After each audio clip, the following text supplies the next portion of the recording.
See, a lot of people try to say that Benavidez should fight this person and that person.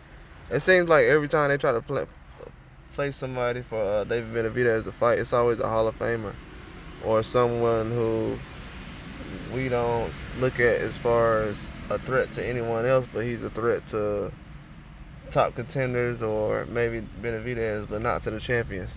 Why are we making this guy fight people that other people do not want to fight?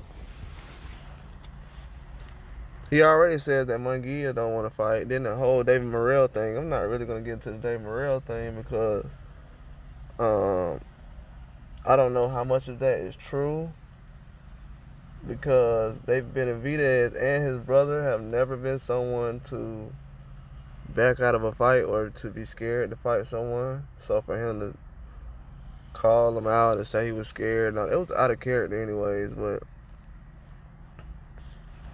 like the whole Munguia thing, like they've been trying to set up a fight with Munguia, and I got Morrell saying that he's avoiding him, he doesn't want to fight him. No, it ain't that he's avoiding him and don't want to fight him. He's on schedule to fight other people. He's not on schedule to fight. He's not on schedule to fight any other guys. He's on schedule to fight the top contenders at 168. He hasn't lost any fights. I know guys right now that lost their belts on the scale, like Shakur Stevenson and anything, and no one ever brings that up. But when David Benavidez is like, oh, he missed weight. Oh, who cares, bro? Like, he missed weight, okay. Did he take a loss? Did he beat the crap out of everybody he was in front of? Okay, that's all that matters. Like, people are so scared of him. It just makes me even support him even more because it's like, they coming up with excuses for this guy. He gotta have shots and all kind of stuff. Like, he's setting the standard now where he's fighting any and everybody. Like, in a minute, he's gonna be the boogeyman for a lot of people. Because even if, in my eyes, even if he fights Demetrius Andre and loses, bro, he's still gonna be a killer to a lot of people. Like, losing to someone like that is not gonna be a loss in my eyes. He can still win his next 1 or 2 fights and be back in pound for pound top 10.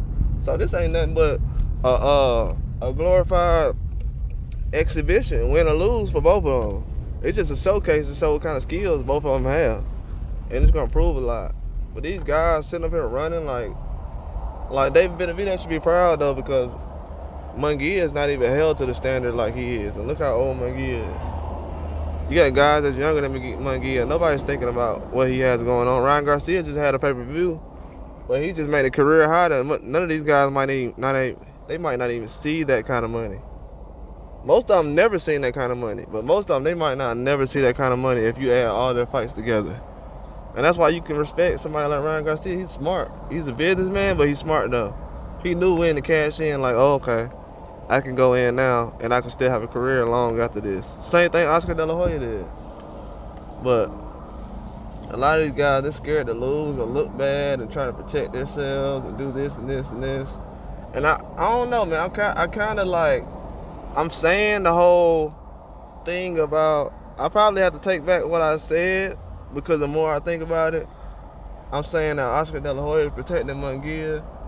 I wouldn't particularly say that, because he's kind of like forced Canelo and Ryan Garcia out there. And it's kind of like, I'm pretty sure he tried to set up some stuff with Munguia. Munguia's just afraid though. I don't think he's trying to do anything. If he is trying to do anything, it's like probably going to be way down the line, but I don't think he's trying to set anything up right now to the point where he's looking for a fight. Like, the whole Golovkin thing fell through, so it's like nothing going on. That division, that part of that division's dead anyways. If you look at like 160, most of those guys, there's nothing going on. Then 68, the guys who contending, they're not really even saying anything.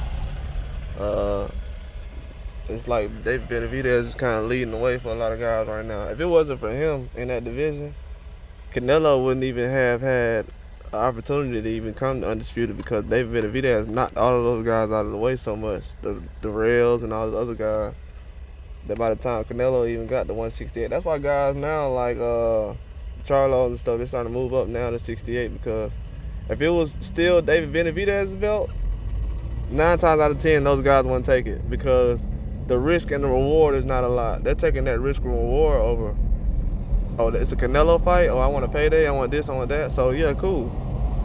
Which I want a Canelo fight too. I want a payday too. You know what I'm saying? It's not a bad thing. It's not a negative.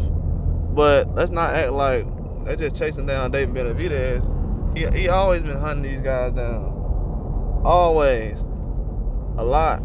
That's why I don't know. I'm kind of like shaky on the whole Kovalev. Is Canelo beating Kovalev really a signature win? Like, let's be honest. Kovalev lost to two guys who was undersized.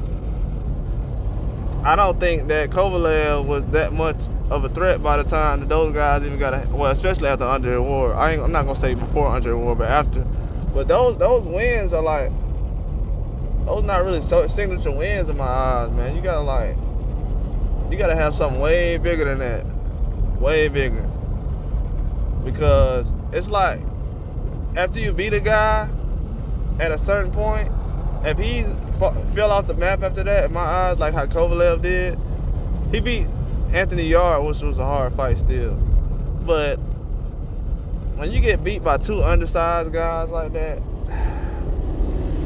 it's kind of hard, man. I do hold Kovalev to a standard, but anyways, yeah, David Benavidez, he's getting ducked by a lot of guys. But he's a young guy. He's putting his career on the line all the time. Whether he win or lose, we're going to support him because that's what boxing about all day, every day. Like and subscribe.